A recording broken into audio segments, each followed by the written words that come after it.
Hello, everyone! Welcome back to another episode of Goblin Town Reviews. Today we're doing part 2 of the Bloodbath over Bloodstock album. It's the live album by Bloodbath. They did it in 2011 at Bloodstock in somewhere in England. UK somewhere, not really sure. Who gives a fuck? We could have looked it up. But we pride ourselves on doing the bare minimum on this channel.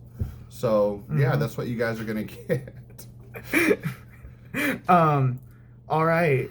Oh, yeah, so I wanted to start out. I compared the Cancer of the Soul and Eaten and Outnumbering the Days, because I knew Eaten and Outnumbering the Days going into this. Those are the only songs that I had already known. I liked Cancer of the Soul a lot. A whole lot. Is probably my favorite from the first half, so I wanted to compare it to the studio version. And I think I like the live version of that one better.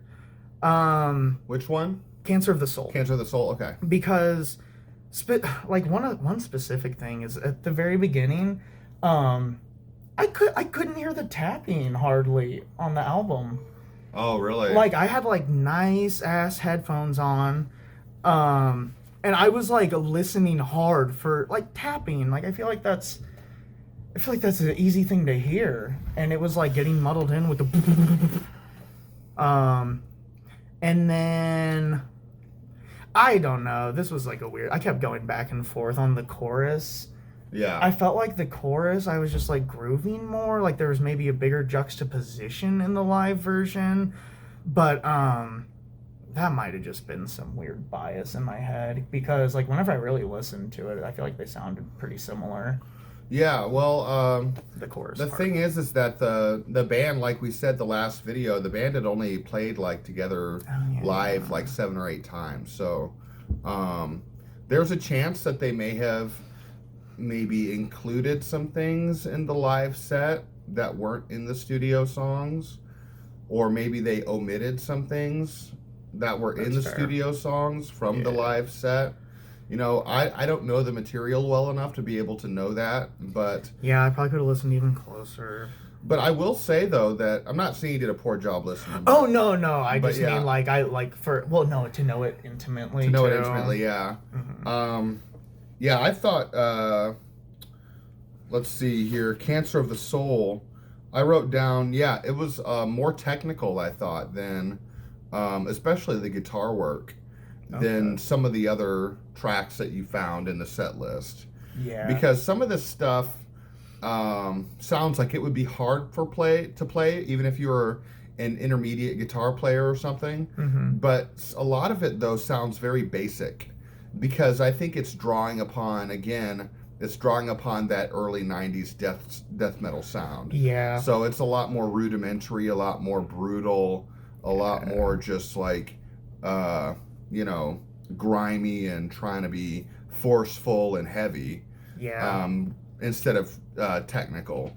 So, but that was one of the songs where I listened to the first minute of it, and based on the guitar work, I was like, wow, this is pretty technical. Yeah. You know, and it sounded good in the live version too. So. Mm-hmm.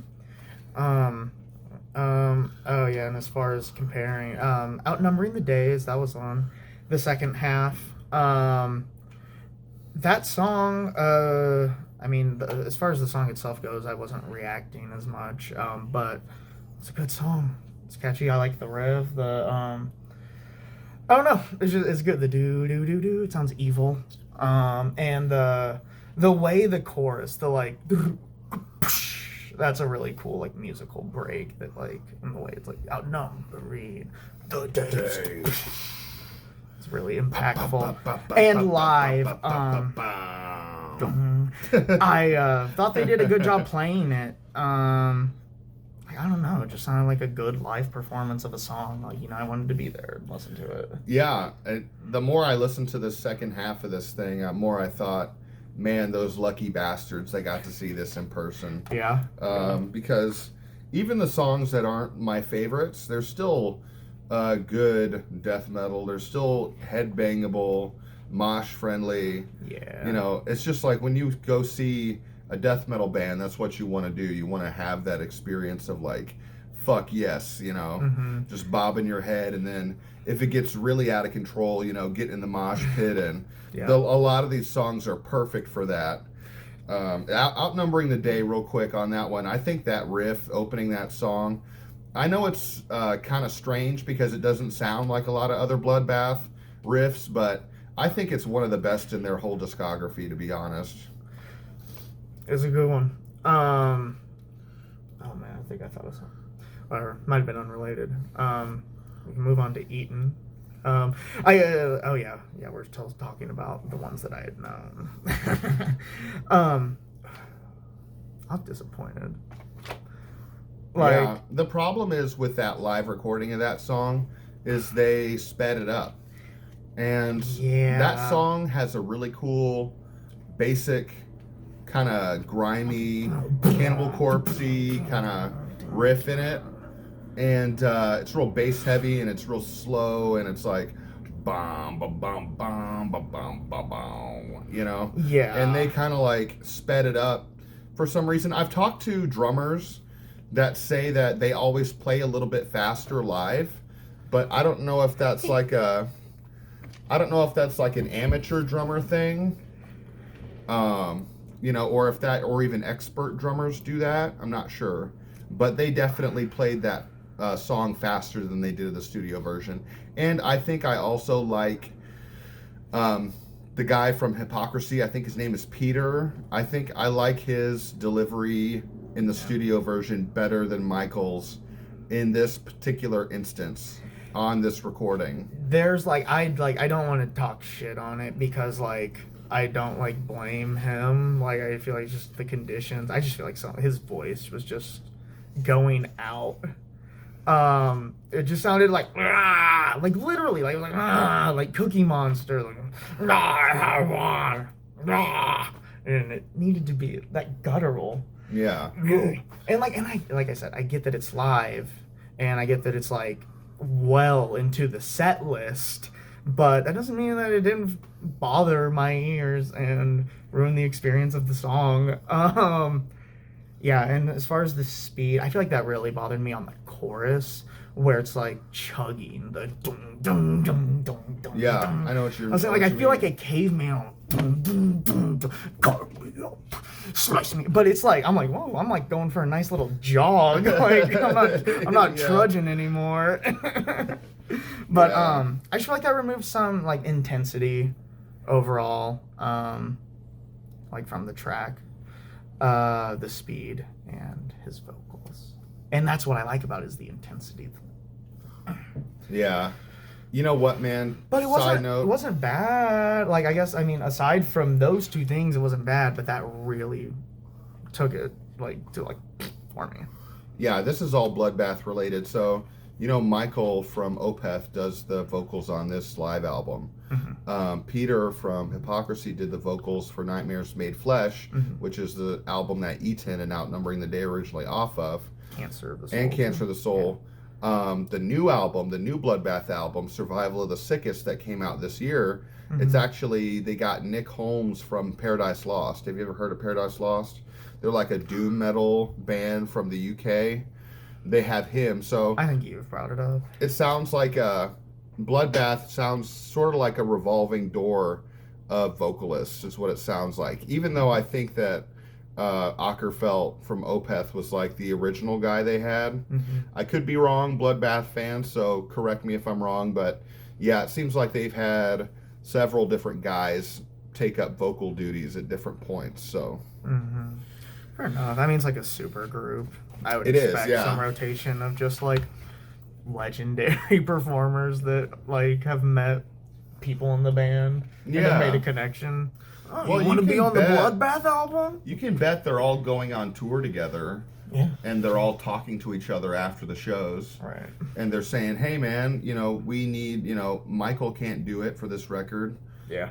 Peter's busy, would you mind stepping in on this new record? And the guy's like, sure. And then, the rest is history. So, but yeah, the Eaton and Outnumbering the Day, I think, were the two strongest tracks on the second half of the album. But Blasting the Virgin Born and Bathe in Blood to me were kind of similar to each other.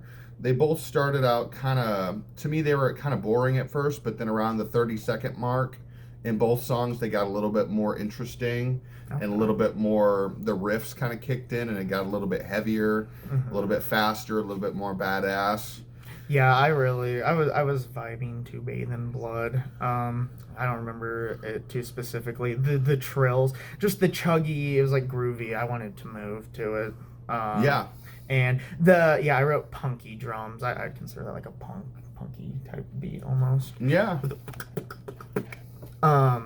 Yeah, I like the energy. Blasting the Virgin Born, really like, there was a melody that I enjoyed that was going on, and I thought the solo was sick, but that's all I really remember from it. Yeah. I don't remember a lot of other emotions being elicited. The second half of this album, I felt like I had a little bit of a harder time just like being in the zone while listening to it, so it didn't stick quite as well as the first half. But it's a lot to take in all at once because it's such a it long album. That's why we're doing it in 2 parts. Yeah. Week Aside, I think I was curious. I was like, what album or EP did this come off of? Because I'd never heard it before. To me, it was the most nondescript song in the track listing. There's a pretty crushing riff, though, around the 2-minute and 35-second mark. I wrote down in my notes that may have saved the song. But yeah, maybe I was kind of listening too hard because I was being hypercritical of the songs on this record. But yeah, I thought that song was okay. I wasn't like crazy over that song. I liked the noise that they made at the beginning. It was some guitar squeal. It sounded cool. And I thought the drums were strong on that track. The only thing that I remember specifically is the very end. And that was the one that I said that I thought it sounded kind of like Archspire at the very end, just because he was like, like the with like the growls made me think of how Archspire is just very, like I said it's like except for Archspire, they just do it for like the whole verse, just like syncing up with the drums and just being very choppy, like yeah. You're talking about Cry My Name? No, Week Aside. You're talking about Week Aside still? Yeah. That was kind of a mid track for me, just because those high. I guess the way things just have to stick out, I think, and that's what makes me like a track. Maybe that's how liking music works, but. Yeah, well, this song, So You Die, I like the halftime around the 45-second mark, and there were some cool guitar melodies in that song. I really like how they slowed the track down. Because, with death metal, we pretty much are expecting faster tempos all the time. Really, like, you want something slower, that we have Death Doom for that. And every once in a while, when a death metal band slows it down, it's, like, kind of refreshing because it gives some variety to the track a little bit. It makes it a more memorable listen, and it sticks out more when they do that. And yeah, I thought that one was pretty good. So, but yeah, my favorite, I guess, on this second half was Cry My Name. That's also a song I was already familiar with. I think my brother Sean showed it to me a long time ago. Yeah, it's got a great opening guitar riff. I said it was tasty. The breakdown around the 2-minute mark is awesome. Yeah. The drums are better. It's got I wrote down the drums almost have like a tribal nature about them. And that could be because of the live recording. They just sound super raw and punchy. I feel like I got a decent amount of that through the album. Moments that like got me in and immersed me. I felt like I was at the concert. Like I could imagine being like just like the way you feel it, because we just went to a concert. We just saw Guar and Necrogoblicon and Crowbot, who we didn't know about before. Yeah. But just having the recent experience of being there, like it made it easy to imagine how I would be literally feeling like the drums and shit that I was hearing in my ears. Yeah. And certain things I was like, yeah, no, that's like, I'm there. I feel it. It's really good. Yeah. The one thing about Cry My Name I will say is that they kind of milk that opening guitar phrase a bit in that song, but I don't think they do it too much. I don't think it's enough to become annoying, and I think the song ends right on time.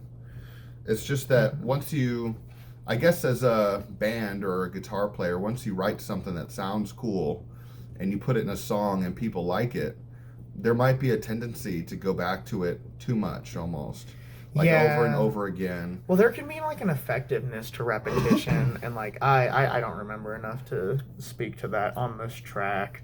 But also like, yeah, I saw like fucking Rick Beato or something.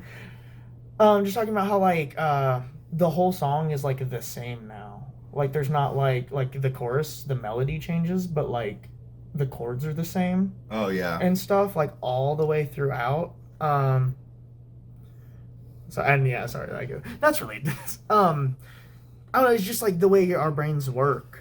And yeah, you can overcome that to be a better artist, and like you can use it effectively. But no, I know. And I know some artists, like to your point, like will even intentionally not repeat catchy phrases because they don't want people calling them repetitive.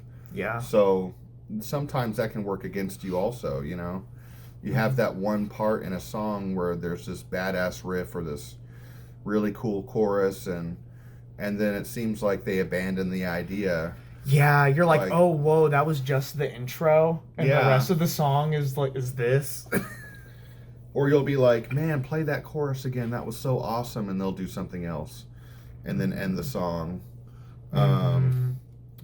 Yeah, there's the perfect example of that for me is like the song Dead and Bloated by Stone Temple Pilots. They have that chorus that's like, oh yeah, yeah, and it's like really catchy, right? Well, they could have repeated it a couple times and it would have been a great track, but it's still a great track, but they intentionally like didn't use it again in the second half of the song. And it's just like, why? It was so awesome. And you guys like ruined it, man. They think it's like a moment where you think you're prolific. You're like, whoa, this is really good, and you're like, it's too good. It can only be once. Yeah, we can't give them that. You're like, give the I won't say customers. No, we can't give the fans what they want. Yeah, we work in food. We work in the food industry, so yeah, I have customers on the brain. Yeah. Oh, that sidetracked my brain. I think there was one more song I wanted to talk about on the second half of this. Like Fire? Did we skip over that one a little bit? We did, yeah. Oh, okay. Like completely. Yeah. Oh, yeah. What I wanted to bring up about this, and you'll notice this too on the new Bloodbath album, Brandon, if you ever get to it and listen to it, is that this is not proggy at all. Like, you know, like Archspire, bands like Archspire, bands like Obscura, bands like, and we've already beat this horse into the dirt already, but I think it bears repeating one more time. Like all these modern death metal bands, right? Unless they're trying to specifically rekindle the old magic of the 90s, like bands like Undeath and Gatecreeper and bands like that, they're pretty much prog bands. They're like proggy death metal bands, and this is Bloodbath is like not that at all. They're basically entombed worship, dismember worship, 90s Swedish death metal worship, and they're this just like good old fashioned meat and potatoes death metal with some carcassy licks every now and again to keep it interesting, some technical shit thrown in there too, but yeah, that's what I said on the song Like Fire. I just had that epiphany. I was like, yeah, there's nothing proggy about this. It was kind of funny. I wrote, from my first listen of it, I wrote meh. I said the chorus grew on me, and then whenever I went back to it, I was like, no, it's a catchy chorus. And I don't even remember it, but I thought the outro was pretty good and evil sounding. But yeah, no, it didn't leave a big impression on me either. Yeah, Apparently. that song made me think, because I wrote down that the riffs were pretty sinister. It makes me think, like, how does one write a sinister sounding riff? You know, there's got to be like a science to that, right?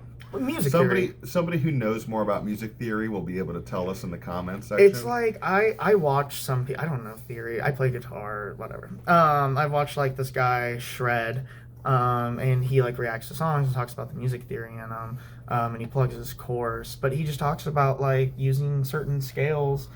But they always bring them up, like the Phrygian mode and blah da da da da, and that's literally like the.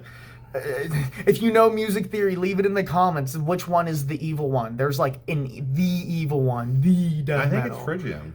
Yeah, and it might be. Yeah, and that might be like that's the one that I remember. Because I did a Candlemas Nightfall video for my own YouTube channel back a few years ago, and I kept talking about how dark and evil the riff sounded, and this guy left like a 2-page comment, and was like, the reason is because it's in Phrygian mode. That's why it sounds so dark.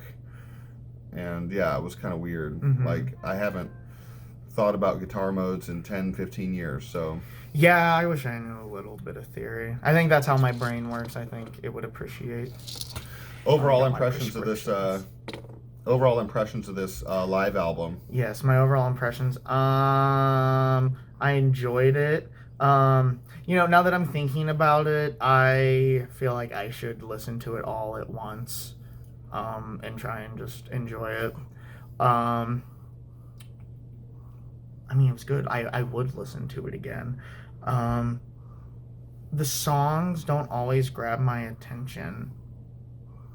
But it's interesting trying to get myself into a place where they do grab my attention. And by that I mean just like, immersing myself.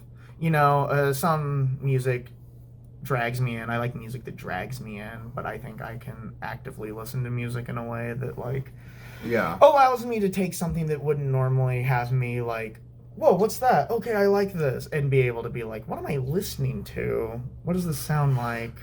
Yes. And just be more critical about it. Why I don't like it. But with this stuff, I like the death metal. I like the gutturalness of it. Just like the bass and the drums consistently, like, and it envelops you in a nice way. Yeah. And like it cradles you. How would you compare it to a record like Sound of Perseverance, for example? Sound of Perseverance. Okay, no, that's a good question. They're both death metal, right?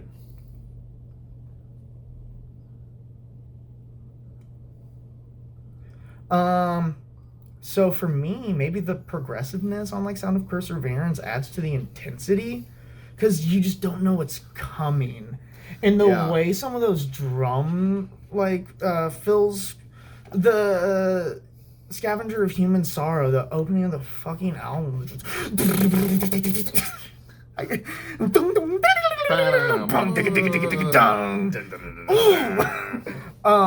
What pain. That's it's like it's more hype. It gets me more like, let's fucking go. More so than this is giving me more. It just gives me more like, and yeah, I guess I can't speak. I guess that's the best I can speak to it, is like how I react to it. How it makes you feel, yeah. Yeah. How it makes me feel. What I'm getting at is that, like, would you say that Sound of Perseverance was like your introduction to death metal? Would you say? Like, as far as listening to a whole album?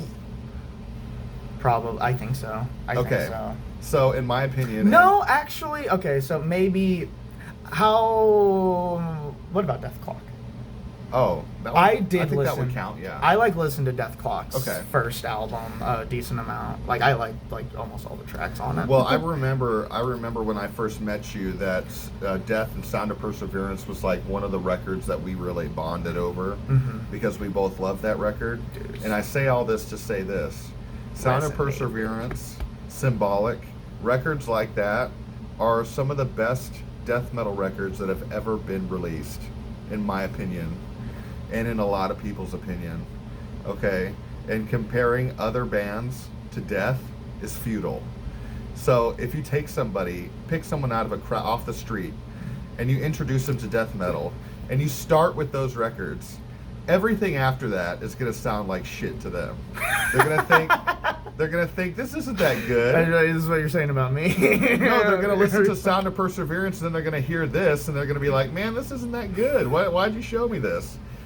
Because it literally, there are maybe a handful of death metal records that are in the same company as a record like Sound of Perseverance.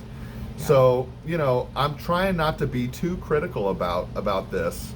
I still think Bloodbath is like top shelf death metal. It really is. Yeah, and especially keeping that type of death metal, that death metal sound alive, I guess, in a sense. I mean, I don't know, maybe they aren't keeping it alive, but no, they are. You're right. You're exactly right, man. Okay. Yeah, they are. Totally are. They're paying homage to the death metal bands that are from their home country of Sweden. Yeah. Back, when they were teenagers and in their 20s listening to death metal. Yeah. When death metal was new, they're keeping that sound alive. Yeah. But I still think it's fresh. Like it's a familiar sound, but it's not. It doesn't sound like, oh, here's another fucking Swedish death metal song. Yeah. I mean, maybe one or two of them. I'm just saying that, the only thing is, my major critique for this live album would be that some of the songs, I prefer the studio version. E10 being the most glaring example of that. I think Åkerfeldt's voice on this album was a bit spotty. I think he sounded good on some songs and didn't sound so good on some other songs. I didn't even listen to that one with the lens of what I do like about it. And the other thing that makes this a tough listen is that when you're listening to this album straight through, the songs tend to run about 3 minutes of music, and then the rest of it is him talking, doing crowd work. And that's kind of tough when you're listening to it straight through over and over again in the car. Yeah. So what I'm saying all that to say this: when I go back to Bloodbath, and I listen to a lot of death metal, by the way. That's primarily, as I get older, that's mostly what I listen to is death metal. Scott's the more authentic one. He listens to a shit ton of metal. Yeah. I enjoy it, but I don't listen to a whole bunch. You're not like Åkerfeldt's little butt boy, in other words. No, I'm Chuck's. I'm Chuck's butt boy. Yeah. But I haven't even hit my peak death worshiping yet either. The thing is that whenever I go back and listen to death metal and I listen to Bloodbath, I'll probably hit up the studio versions of some of these songs rather than the recordings off of this particular live album, is what I'm saying. Yeah, I feel like that's pretty normal. There's just I think every now and then there's a track that stands out. I mean, because that's what my experience with live music is. Yeah. I'll watch it on YouTube, because I'll be on YouTube and I'll be like, I'm watching stuff, so I'll watch this video, not listen to this, whatever. Ghost Love Score is one that sticks out. The Pisces live session that everyone was reacting to. Paramore's The Final Riot. That was a whole album that I did enjoy that was live. And AC/DC. I listened to AC/DC so much. They were my shit in middle school. I loved them so much. I do think I just listened to all their live shit. But that's it. Dude, have you ever checked out the Alice in Chains Unplugged live in New York? Have you ever heard that? No. Okay. I know some of the Nirvana Unplugged, obviously. The Nirvana Unplugged is pretty epic too. Yeah. But we need to do one of these days. We need to do some videos about Lane Staley and the Alice in Chains live, because that is some legendary stuff right there. Anyway, we're off topic. So, Sean Taylor McCumber, bro, thank you for this recommendation. Feel free to leave a comment or request anything, man. Mm-hmm. Songs, albums, whatever you want, man. I was intimidated at first for this one. I almost was like, I don't want to do this, but it's because it was long and I was intimidated that it was live, but I enjoyed the experience. Yeah, and we'll see if we can get to it. We have a lot of people not on the channel per se, like subscribers, but we have, you know, people in our personal life requesting friends, things, family members, friends that want to see stuff get done on the channel. So we'll have to put you in there somewhere. Anyway, Goblin Town Reviews. Thanks for coming by, guys. Thank you so much. We appreciate it. You have a good night.